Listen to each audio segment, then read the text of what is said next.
This conference will now be recorded. That is called as the acquired immunity.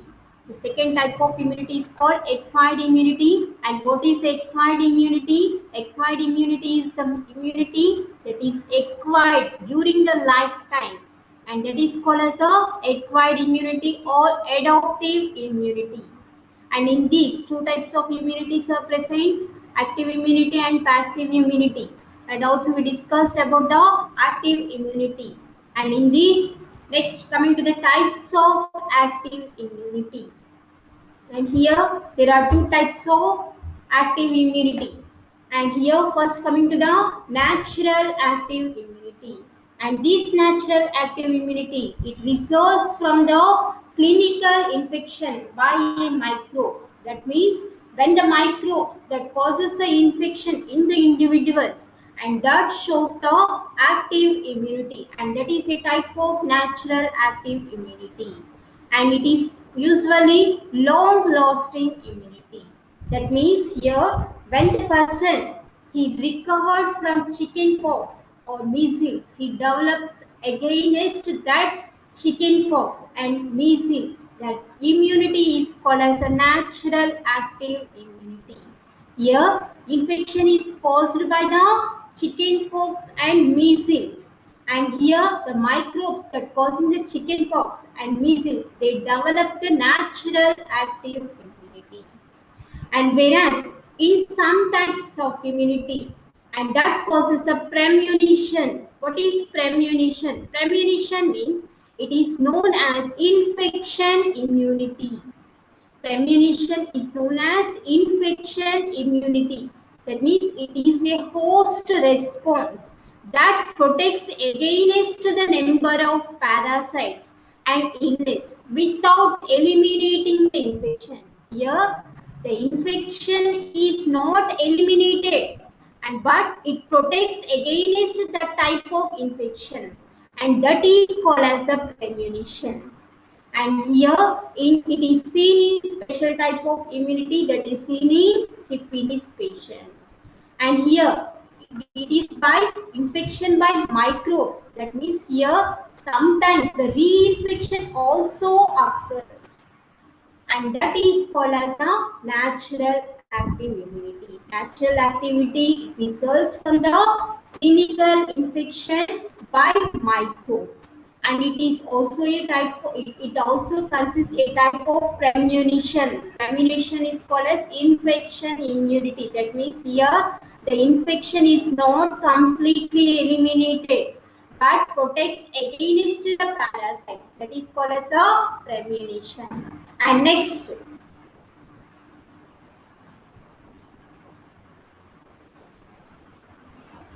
coming to the artificial active immunity. And this artificial active immunity, it is a resistance that is induced by vaccination. Here, artificial, in an artificial manner, the immunity is acquiring, and hence it is called as the artificial active immunity. Here, mainly vaccines are used for the artificial active immunity. And what are the vaccines? Vaccines are the preparations of live or killed microorganisms and their products. And here different types of microorganisms are used as the vaccines, and that are of live or killed microorganisms.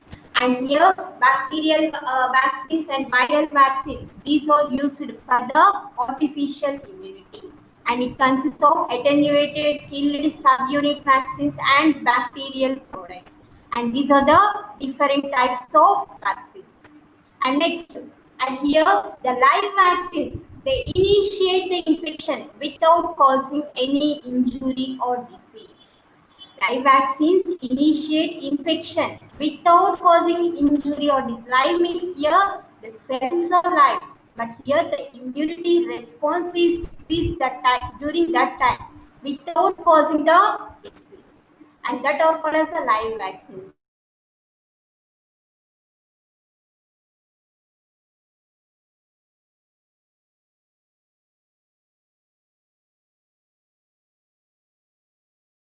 Doses are not required for these live vaccines. And these live vaccines can be administered orally or parenterally.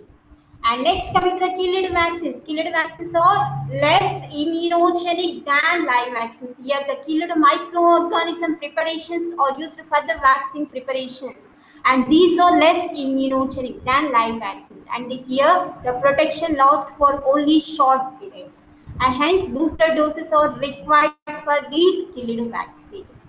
And next, coming to the vaccines or biological preparations, already you know. And here, these are used for to prevent the prophylactic diseases and therapeutic diseases, to treat diseases and to prevent the diseases. We are using these vaccines, and that are called as the prophylactic vaccines and therapeutic vaccines. And for these examples are live attenuated vaccines, measles, mumps, rubella, varicella.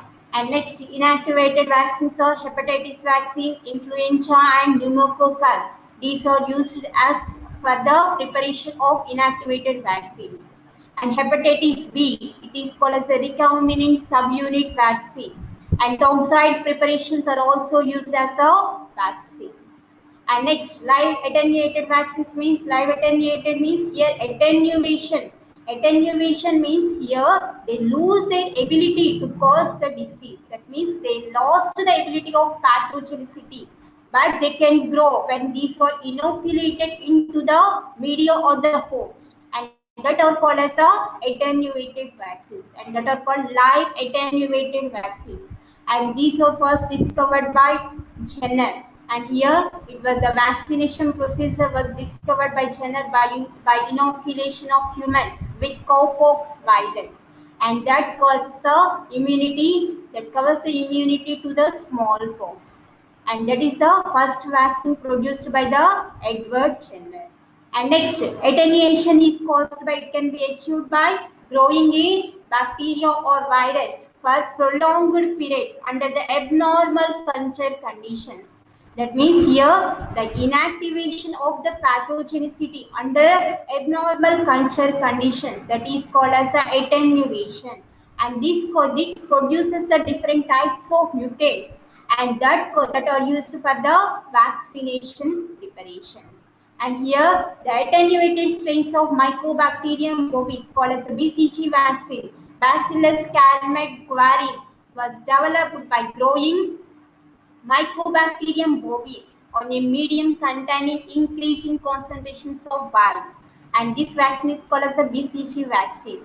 And next, after the attenuation of 30 years, and this was used as the vaccine for the tuberculosis disease. And these can replicate within the host cells. And these are useful, that means they can replicate host cells when these are present, when these are induced into the host cells. They can replicate and also produces the immune response type of cell mediated immune response. And it requires only a single immunization. And sometimes it also occurs in booster, it also given in booster dosages. And here BCG vaccine is given in 3 times, and first in few months, and next after third month, and next 6 months time. And these are called as the booster dosages. Next, inactivated vaccines or killed vaccines. Here, the killed microorganisms are used for the preparation of vaccines. And that means killed means it has the incapable of replication. It is incapable of replication, but allows to induce an immune response. That means some of the antigens contained within the organism have the ability to produce the immune response, and that vaccines are called as inactivated or killed vaccines. Inactivation is done by using the heat or chemicals, but they have the ability to induce an immune response due to the presence of some antigens that are contained within the organism. And next, it is also important to maintain the epitopes that are present on the surface of antigens during the inactivation. And we discuss the epitopes in the next class. Next, heat inactivation is also used for the vaccine preparation, but is unsatisfactory because it causes the denaturation of proteins. And denaturation of proteins means here the proteins are which the antigens have the chemical characteristics of proteins, And here the heat inactivation that causes the denaturation of proteins. And here the chemical inactivation is also done by using the formaldehyde or by using the various alkylating agents. And these are used for the preparation of inactivated vaccines. Inactivated vaccines are produced by using the heat or chemical methods. Heat means it causes the denaturation of proteins, whereas the chemicals like formaldehyde or alkylating agents are used for the preparation of inactivated vaccines. And here, for this example, is main example is the SAC polio vaccine. It is produced by formaldehyde inactivation of poliovirus. Salk polio vaccine. It is produced by formaldehyde inactivation of poliovirus. And next type of vaccines, and these killed vaccines, and they require repeated boosters to produce a immune response because they do not replicate in the host cells. Hence, they require the repeated boosters, and these induce a humoral antibody response. And whereas the attenuated vaccines, they produce the cell-mediated immune response, whereas the killed vaccines, they induce the humoral antibody response. What is the difference between humoral antibody response and cell-mediated immune response? Humoral antibody response means here the immunity is mediated by producing the antibodies. Whereas in cell-mediated immune response, cells, the different types of cells are involved in immunity. And that are main types of cells are T cells. T cells are mainly involving in cell-mediated immune response. Attenuated vaccines that induce the cell-mediated immunity, whereas killed vaccines induce the humoral antibody response. And here the safety of inactivated vaccines is greater than that of live attenuated vaccines because the replication is low. Replication is absent in inactivated vaccines. Hence, the safety is greater for the inactivated vaccines. And that are the types of killed vaccines and attenuated vaccines. And toxoid vaccines. What are toxoid vaccines? And some bacteria, they produce disease in the host cells by producing the exotoxins, and these toxins are inactivated, and that type of vaccines are called toxoid vaccine. Here inactivated exotoxins are used for the preparation of toxoid vaccine, and these exotoxins, these are treated with the heat or chemicals to inactivate them, and that cause that makes them unable to cause the disease, but they can produce the antitoxoid antibodies, and these they neutralize the toxin effects, and that are called as the toxoid vaccines. The toxoid vaccines are prepared by using the inactivated exotoxin. That inactivation is by means of heat or chemicals, and that produce the antibodies against the toxic effects, and that are called as the toxoid vaccines. And for these examples are the tetanus and diphtheria bacterial vaccines, and that are called as the toxoid vaccines. And these are the types of the naturally active immunity and artificial active immunity. And next, coming to the passive immunity. What is passive immunity? Here, passive means it is transmitting passively to the host in a ready-made form. That is called as the passive immunity. Resistance is transmitted passively to a recipient in a ready-made form. That is called as the passive immunity.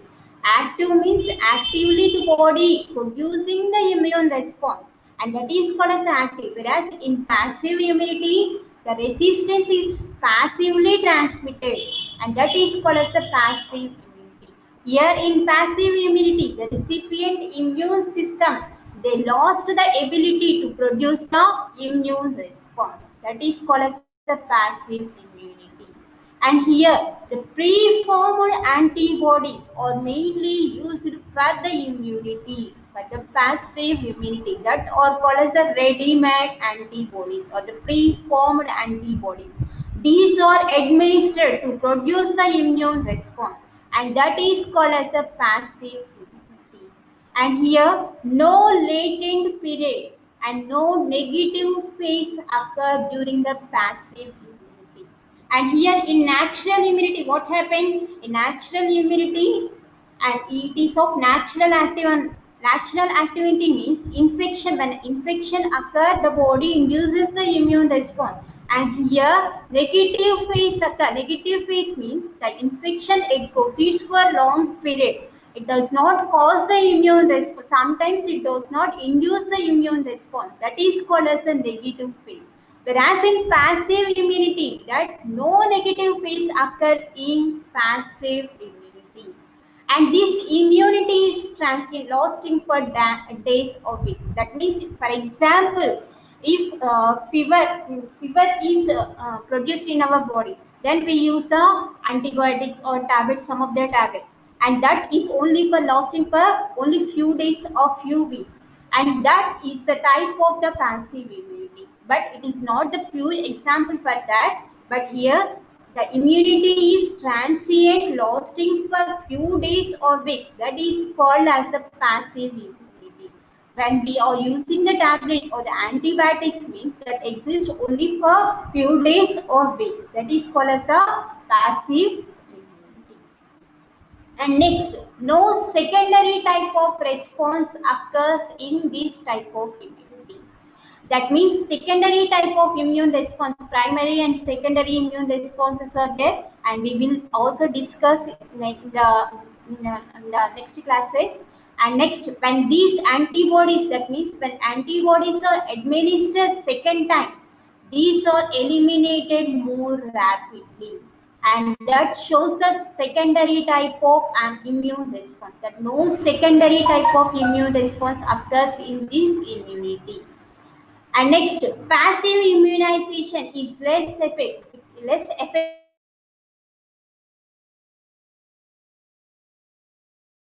because of the short time duration, and that is the passive immunization. And it also, when the instant immunity is required, that means we go for the passive immunity, and that is called as the passive immunity. And next, coming to the types of passive immunity, and these are also two types of passive immunity: natural passive immunity and artificial passive immunity.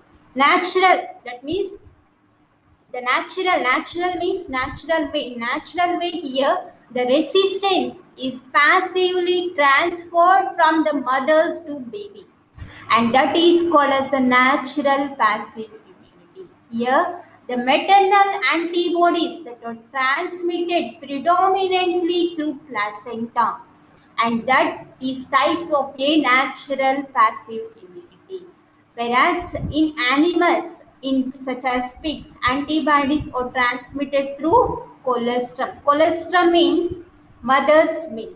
Colostrum is called mother's milk. And here the human fetus, it acquires the ability to produce antibodies from the 20th week of life. And here, and these are the number of antibodies are transferring from the mother to babies, and that type of immunity is called as the natural passive immunity. And here in humans mainly the colostrum is rich in IgA antibody, whereas the IgG antibody it passes through placenta, and that are the maternal antibodies that give passive immunity to the baby, that gives protection against the infectious disease. That means here passively antibodies are transferring from mother to baby, and that type of immunity is called as the natural passive immunity. And next, coming to the artificial passive immunity. In artificial passive immunity, the resistance it is passively transferred to a recipient by administration of antibodies, and that is called as the artificial passive immunity. That means already ready-made antibodies are transferred to a recipient.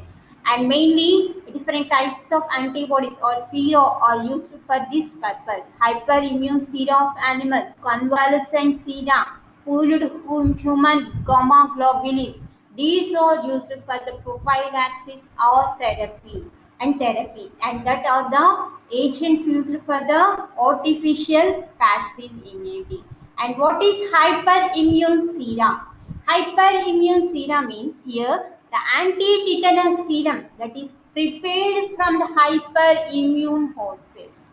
That means here the immunization, first the immunization is given to the horses, and that horses producing the antibodies, and that are used for the hyperimmune serum. That produces the here the tetanus toxoids are given to horses, and that produces the antibody against the tetanus toxin, and that produces the anti-tetanus antibody, and that serum is collected and that are used for the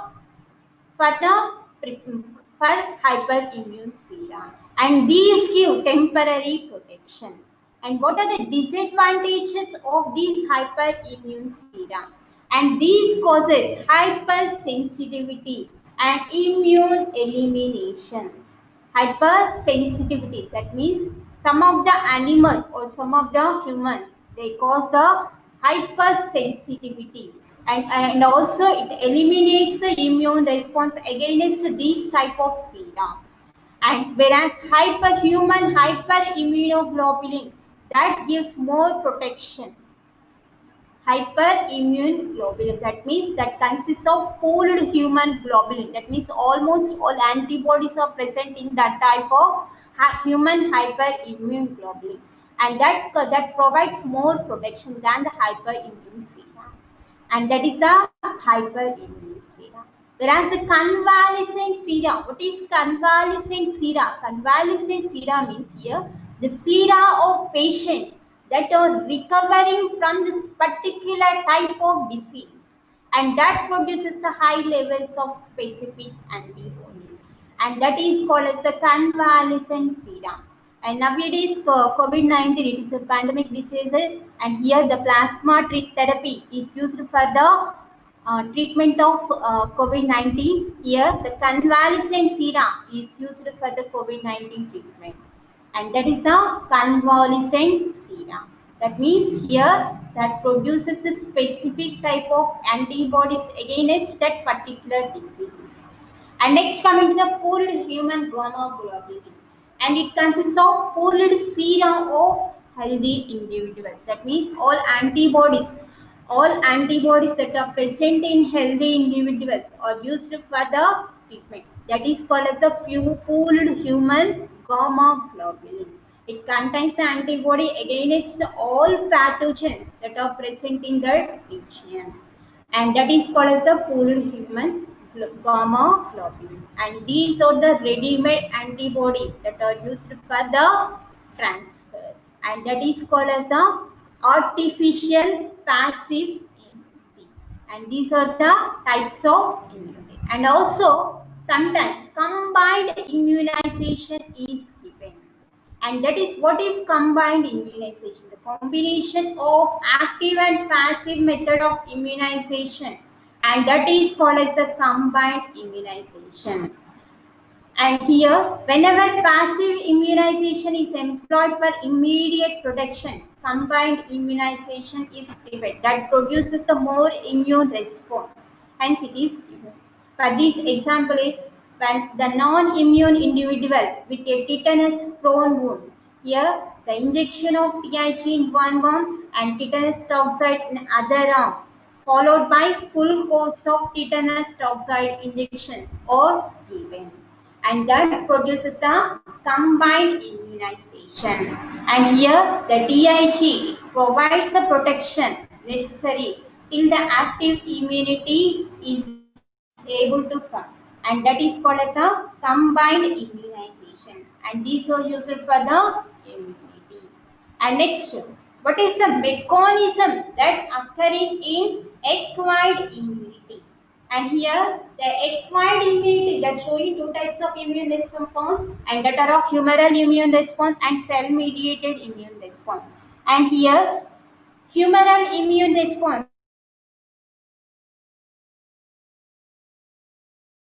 it is mediated by producing the antibodies, and here the antibodies are mainly produced by B lymphocytes, and these B lymphocytes are producing the antibodies that mediates the humoral immune response. They eliminates the many pathogenic microorganisms and their toxins.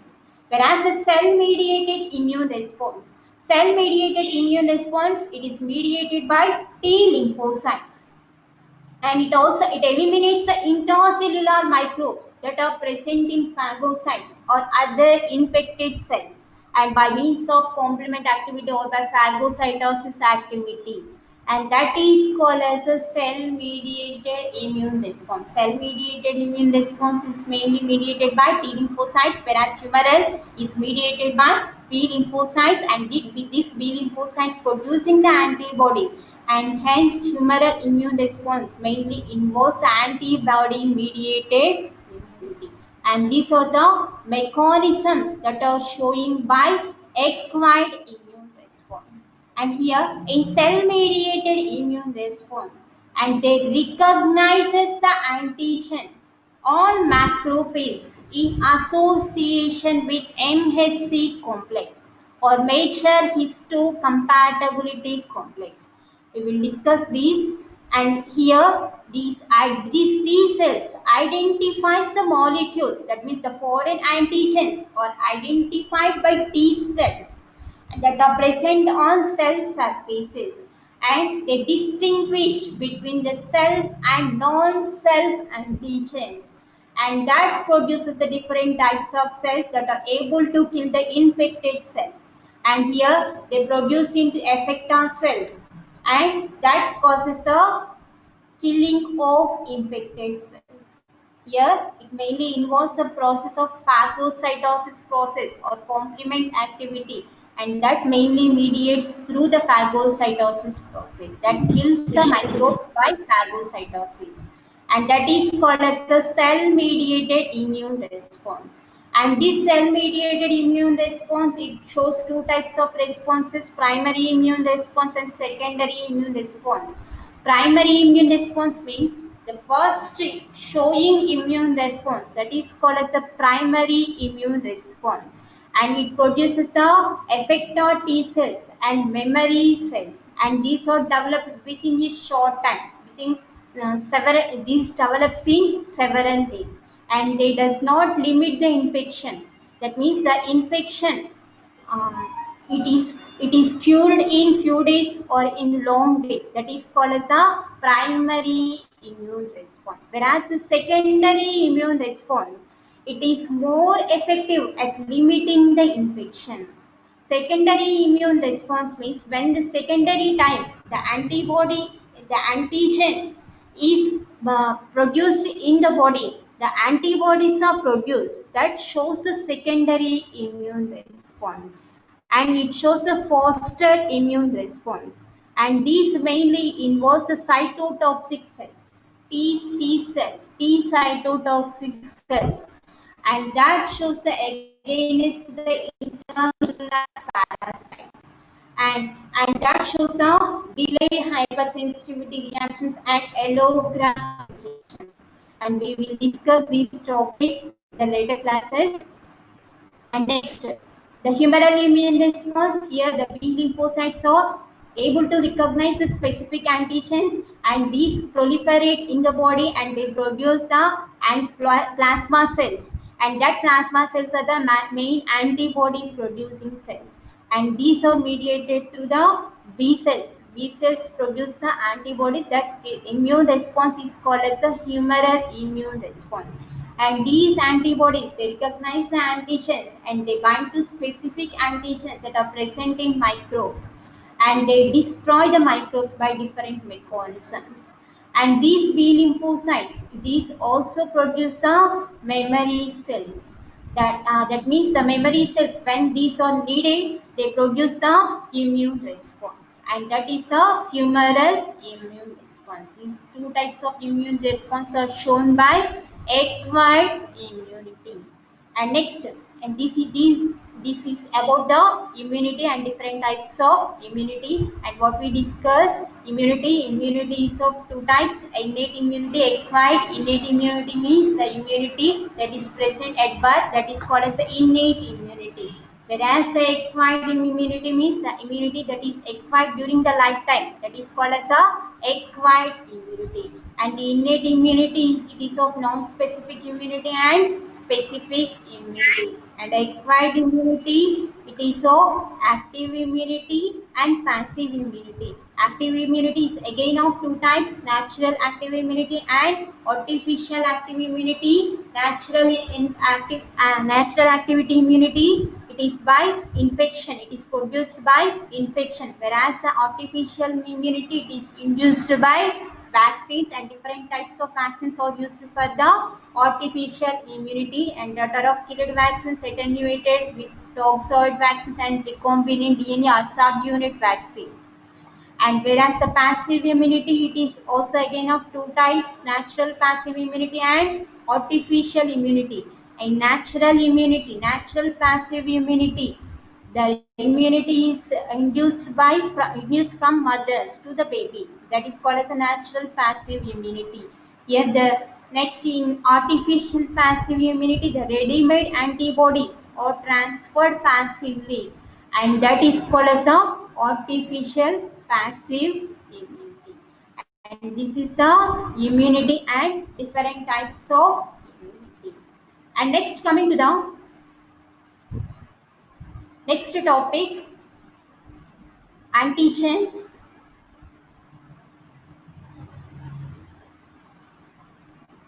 Excuse me, ma'am. Okay, sir. Ma'am, this time, na ma'am, you put slides in the slide share mode, okay, ma'am? Because it appears so small, okay, ma'am? Okay, okay.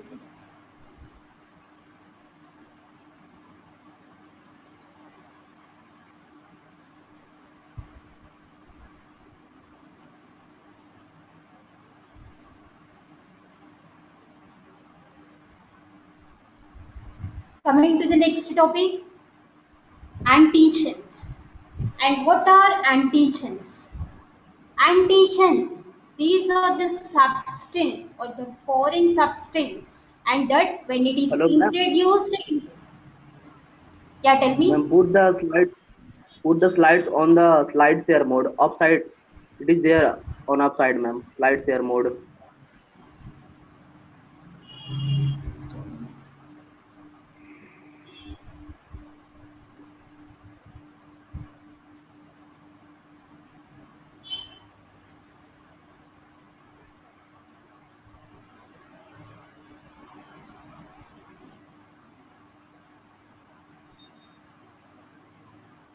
Okay.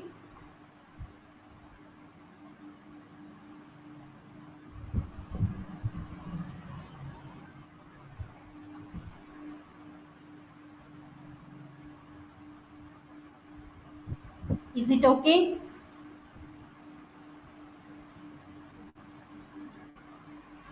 Okay, ma'am, continue. Okay. Next, coming to the antigens. What are antigens?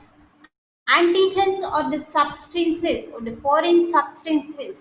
When these are introduced into the body, they stimulate the production of antibody, and also they react with that antibody and shows us some types of reactions, and that is called as the antigen. Antigen means here the foreign particles or the foreign microorganisms, when these are introduced into the body produces the immune response against that type of foreign bodies, and that foreign bodies are called as antigens. And against these foreign antibodies, the substances produced are called as antibodies. That means here, when these are introduced into the body, they stimulate the production of antibodies, and also they react with that antibodies and they produce some type of reactions in an observable manner, and that are called as antigens. Antigens react with the antibodies. And next, coming to the, and these show two distinct types of immunological properties, and that are of immunogenicity and antigenicity. The complete antigen that shows two distinct immunological properties, and that are called as immunogenicity and antigenicity. And what is immunogenicity? Here, the immunogenicity means the ability of the antigen to induce immune response in the body. That is called as the immunogenicity. Immunogenicity means the antigens, they induce the immune response in the body, and that immune response is of humoral mediated immune response or cell mediated immune response. Here, in humoral immune response, the B cells, they react with the antigens and they produce the effector B cells or memory B cells. And these effector B cells or the plasma cells, these produce the antibodies.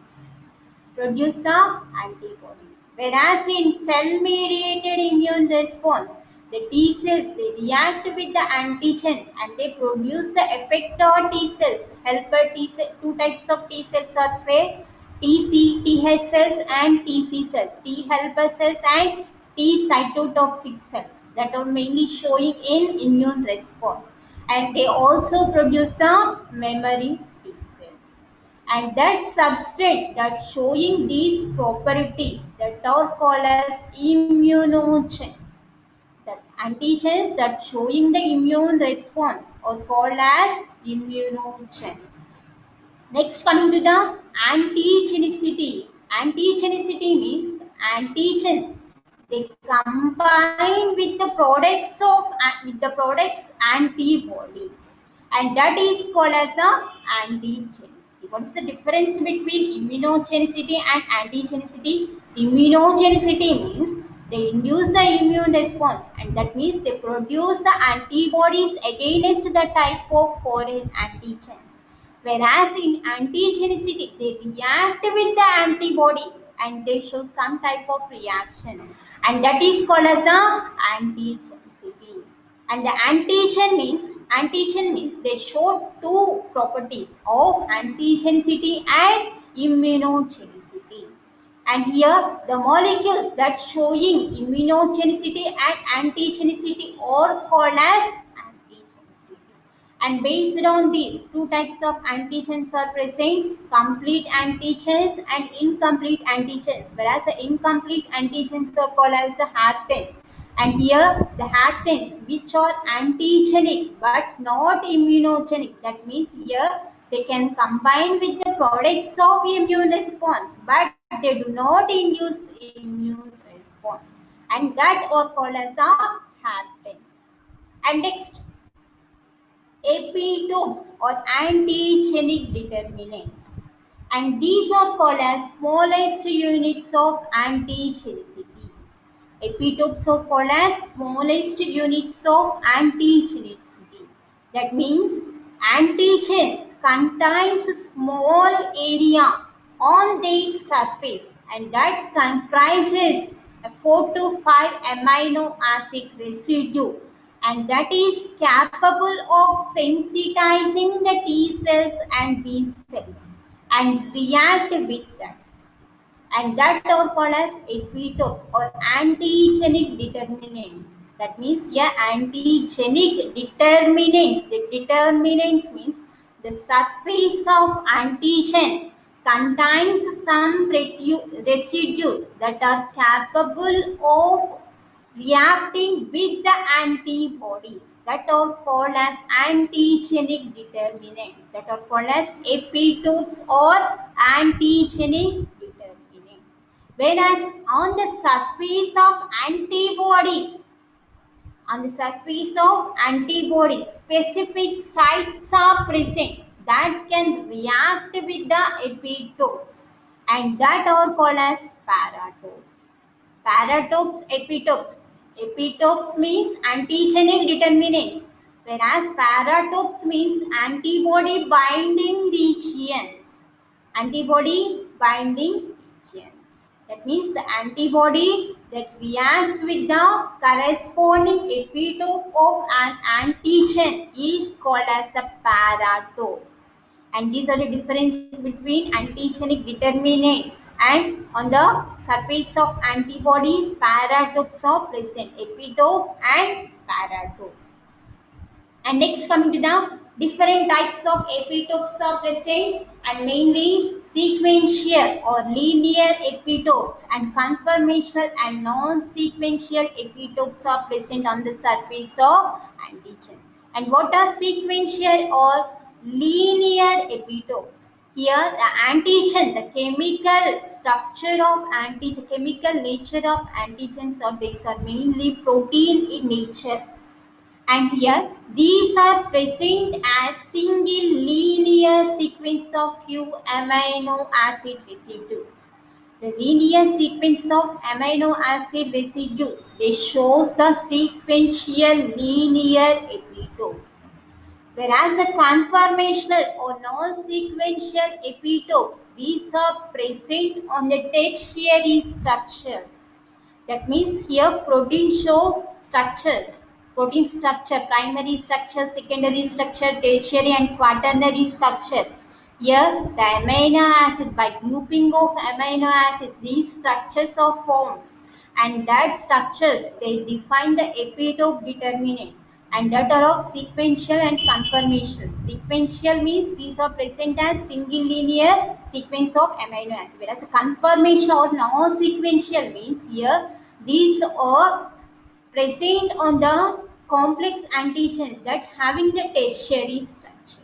These are formed by bringing together the surface residues from different sites of the peptide chain during its folding into tertiary structure, and that shows the conformational or non-sequential epitopes. And here, and T cells recognize the sequential epitopes, whereas the B cells they bind to the conformational epitopes. T cells recognize sequential epitopes while B cells bind to the conformational epitope. And these are the types of epitopes. And next, coming to the classification of antigens. And based on immunogenicity, these are classified into two types: complete antigen and incomplete antigen. Complete antigen, antigens to show two characteristics: immunogenicity and antigenicity. Based on immunogenicity, antigens are classified into complete antigens and incomplete antigens. Complete antigens means complete antigens means they show two characteristics, both antigenicity and immunogenicity. That means they can induce immune response, and that produces the antibodies, and also they react with the antibodies, and that is called as that are called as the complete antigen. They can induce antibody formation by themselves, and they can react specifically with that type of antibody, and that are called as complete antigens.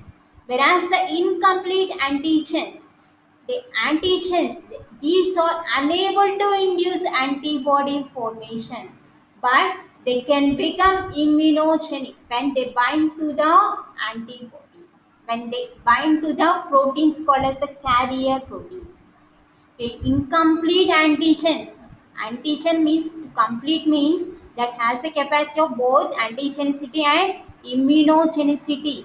Here inhabitants they have the capacity of antigenicity, but they lost the immunogenicity. That means they cannot induce the formation of antibodies, but they can react with the antibodies that are called as the incomplete antigens or happen. But they can become immunogenic when they bind to the proteins called as carrier proteins. carrier protein. And these carrier protein, these are again two types. These are of complex or simple, complex and simple, and that are called as the incomplete antigens. And these incomplete antigens are also called as haptens. Haptens are low molecular weight molecules, and these organic molecules that has the capacity of antigenicity but not immunogenicity. That means they can bind to the antibodies, but they fail to produce the antibodies, or they fail to induce the humoral or cell mediated immune response.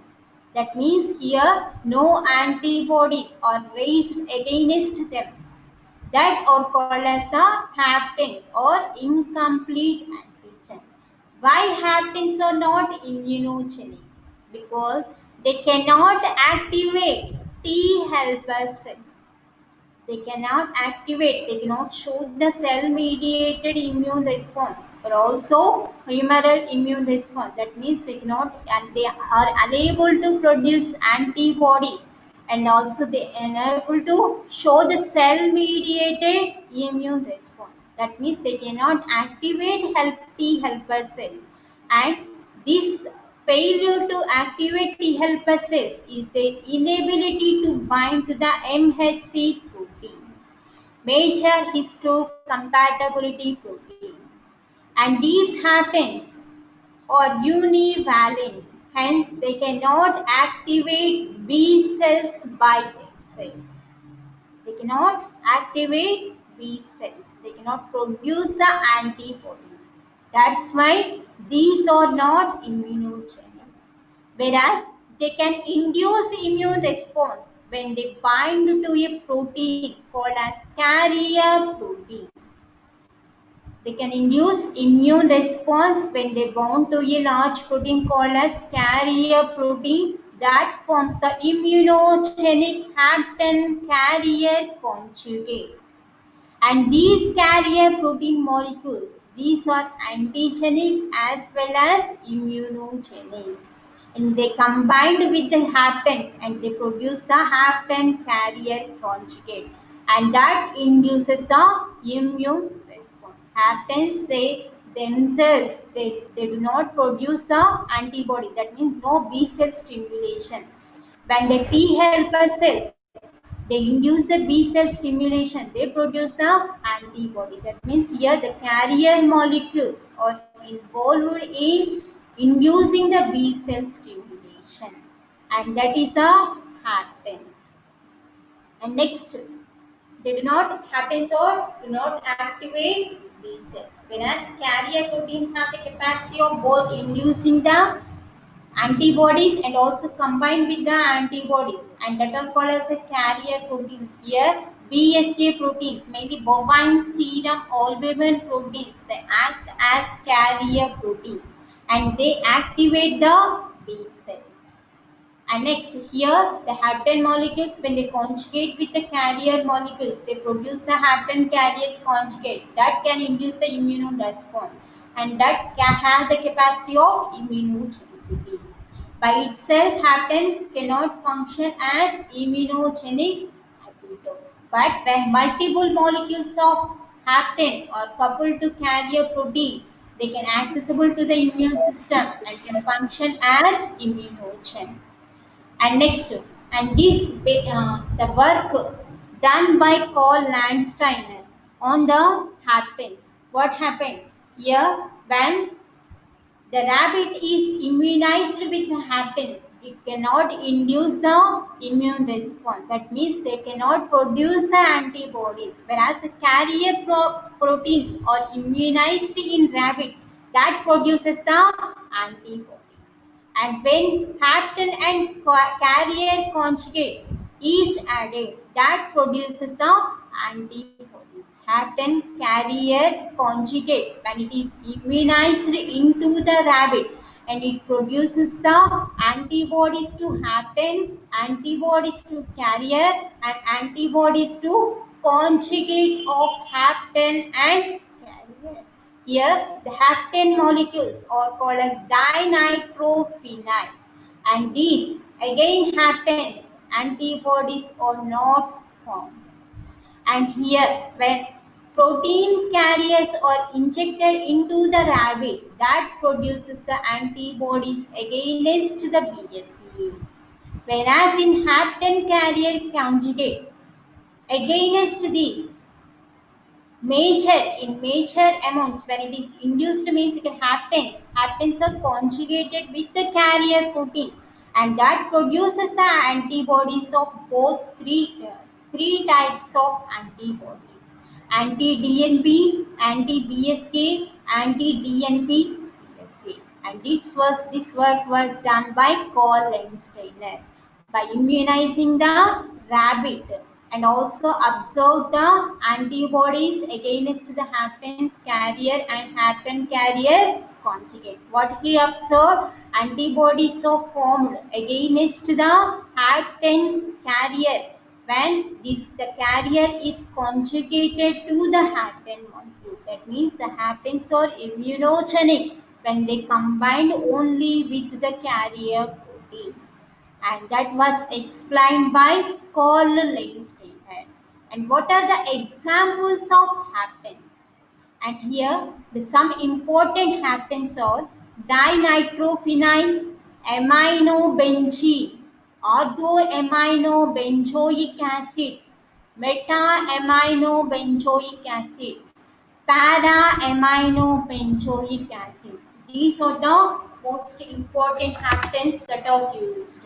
And here some biological substances that can also function as haptens are penicillin, peptide hormones, and steroid hormones. And these are the examples of haptens. Whereas for these carriers used are BSA, bovine serum albumin, and that are called as haptens.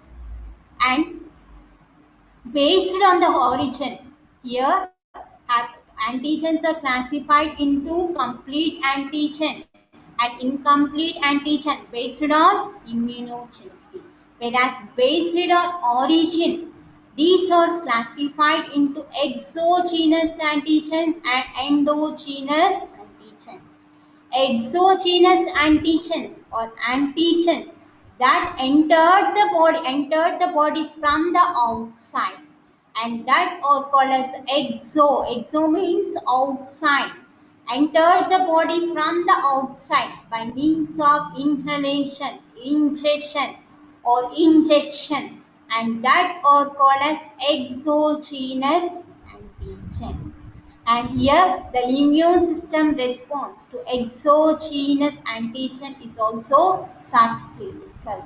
Whereas endogenous antigens that are generated within the normal cells as a result of metabolism or by viral or intracellular bacterial infection within the body, and that are called as endogenous antigen. The antigens are classified into two types: exogenous and endogenous. Exo means from the outside the antigens entered into the body, and that are called as exogenous antigens. Whereas endogenous antigens or antigens that are generated within the normal cell as a result of normal cell metabolism, and are also by because of viral or intracellular bacterial infection, and that are called as endogenous antigens.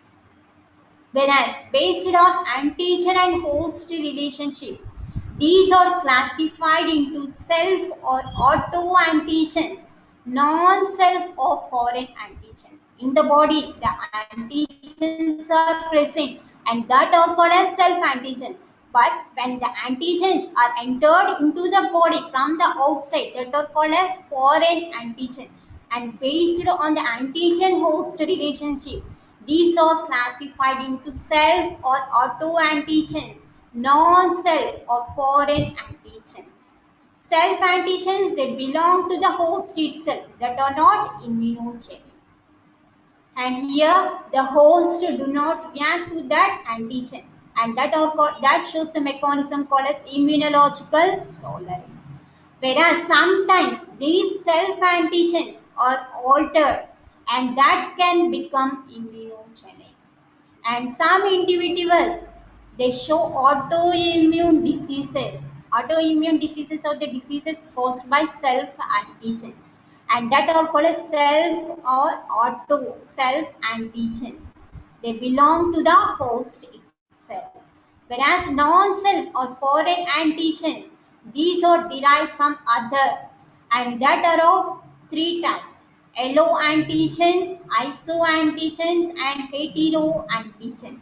Allo antigens, these are classified based on the phylogenetic distance to the host.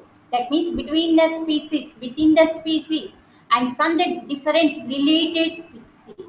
And that by means of these, the antigens, the foreign antigens are classified into allo antigens, isoantigens, and heteroantigens. Allo antigens means species specific. That means species, all the species in the tissues of all individuals in a species, they contain some specific antigen, and that are called as the species specific antigen, and that are called as the allo antigens. That means in humans only, antigens, different antigens, individuals show different types of immune response against that particular type of antigen, and that are called as species specific antigen. And next, coming to the isoantigens. Isoantigens means within the species antigens are different, and the type of these are the type of antigens which are present only in subset of species, and that are called as, for these examples are blood group antigens and histocompatibility antigen, and that are called as the isoantigens. Whereas heteroantigens means antigens belonging to two different species, that are called as the heteroantigens. That means antigens of plant are different, antigens of animal are different, antigens of microorganisms are different. That means two different species, they do not share the same type of antigen, and that type of antigens are called as heteroantigen. And based on these are classified, foreign antigens are classified into allo, iso, and hetero antigens. Autoantigens means self antigens, allo means same species antigens, hetero means different species antigen. And also the antigens are also classified based on a biological method. That means depending upon the mechanism of inducing antibody formation, these are classified into T cell dependent antigens and T cell independent antigen. Already we know immune response is of humoral and cell mediated. Cell mediated is by means of T cell mediated. That means that showing the antigens are called T cell dependent antigen. T cell independent antigen, that shows the type of response called as the humoral immune. Here, T-dependent antigens. Most of the antigens are T-cell dependent, and these are processed and presented by antigen-presenting cells, two cells, T cells. That leads to the T-cell activation. Here, the T cells, they secrete different types of components called as cytokines, and that can in turn stimulate the B cells to produce the antibodies. That are called as the T-dependent antigen. T-dependent antigens are the T cell dependent antigens that are processed by antigenic presenting cells, and that produces cytokines that can in turn stimulate the B cells to produce the antibodies against that type of antigen, that are called as the T cell dependent antigens. Whereas the T cell independent antigens, and they do not need the help of T cells or the antigen presenting cells, and they can easily produce the antibodies against that. They directly bind to the immunoglobulin receptors present on B cells, and they stimulate the B cells that produces the antibodies, and that leads to the increased secretion of non-specific antibodies. That means all antibodies against different types of microorganisms that are secreted, and that is by means of T independent antigens. They can activate both the mature and immature B cells that differentiate into activated cells and produce the different types of antibodies. Here, this is mediated by humoral immune response. Humoral immune response mainly produces the antibodies. Antibodies are produced by B cells. In the B cells, B cells, when these are proliferated, they produce the immature B cells and mature B cells. And these mature B cells, they produce the plasma cells. And the plasma cells are the main cells that are producing the antibodies. And that type of antigens are called as the T-independent antigens. Here, the activated B cells, they do not undergo affinity, maturation and class switchover. We will discuss this later. And that activated B cells, they produce only different types of limited antibodies such as IgM and IgG. Different types of antibodies are produced by B cells and that are involved, that are produced by T-independent antigens. And these are the type of antigens based on the immunogenicity, based on the origin, and based on the interaction with the host cells, and based on biological origin. These are classified into different types that are called as classification of antigen. And with this, we are ending the class now. Any doubts? If any queries are there?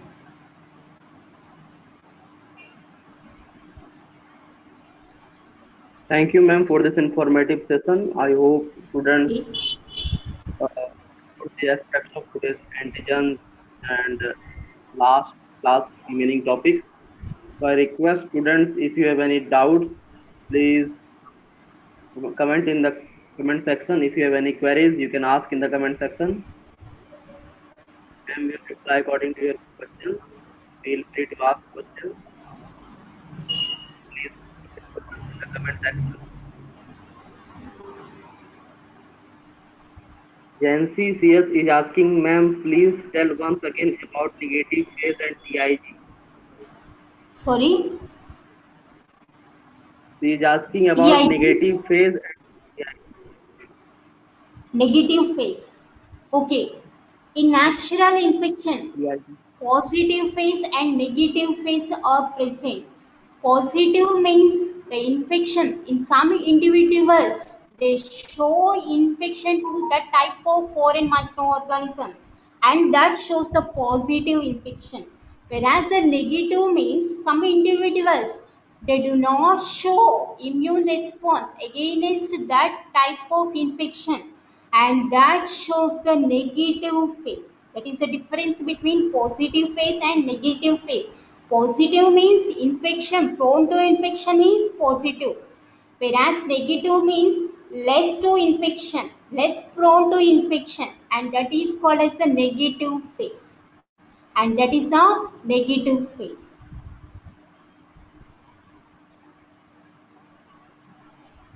And she is also asking about TIG. TIG means tetanus immune globulin. Tetanus immune globulin. It is given in one arm and another in one arm. That is the combined immunization is given to for the treatment of tetanus toxoid. Here, whole immunoglobulin is given, and the particular type of immunoglobulin is also given. That is the tetanus immunoglobulin (TIG) injection. Okay, ma'am. Okay, ma'am. And Okay. if anybody want to ask questions, please ask. Thank you, Jancy, Risita, Divya, Atira, Naveen, Yadav, Shinaro, Sweta, Jancy, Vivan, everyone. I request if you have any questions, you can ask now. Otherwise, you can comment yes in the if you have understood in the entire session. Just comment yes in the entire session. Okay, already students are replying. So thank you for the today's session, ma'am. It was very informative. Okay. And I request our organizer, Mr. Amit and Ardeep, to please put the attendance link in the attendance comment section.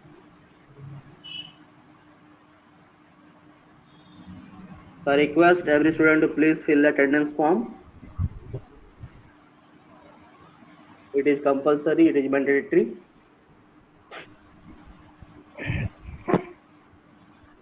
And I request everyone to please attend every session. And we just want to inform you today's evening session will be cancelled because of some issues. Sir is not available. So today's evening session will be cancelled.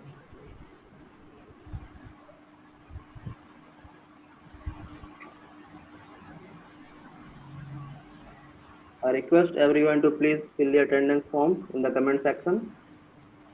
No one is allowed to leave the meeting without filling the attendance form. So today you got to know about antigens, immunogenicity, antigenicity. So we will provide this PowerPoint in your WhatsApp group so that you can go through these topics. And whenever any session occurs, after session you just go through the PowerPoint so that you will understand efficiently the terms, the definitions, the objectives, everything, and attend our regular session. Please be regular.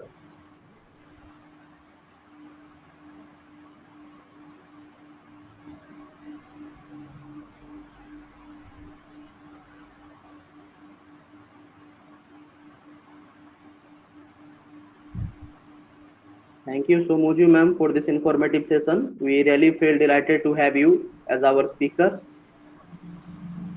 Thank you so much. Thank you, ma'am. If you want, you may leave the meeting now, ma'am. Okay. Okay, ma'am. Thank you.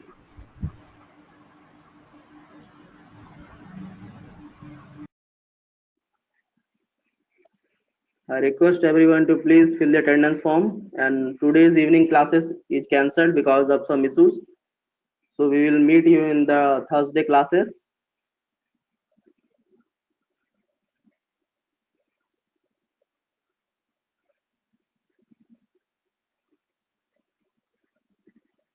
I request our organizer, Mr. Amit, to please stop the meeting at 12:10.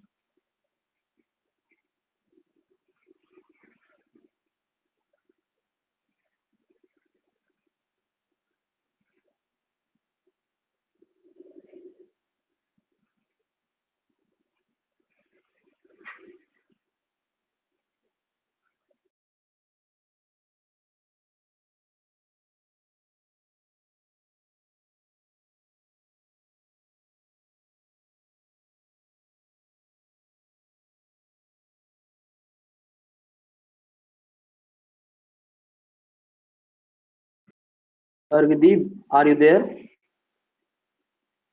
Coordinator Yes, Argdeep, are you Shivam. there? Yes, Shivam. Yes, yes, yes, yes. Amit, Okay. Amit, I think all are filling the attendance form. You just may leave the session. Stop the session. Amit, Okay. हाँ stop the session, right? okay okay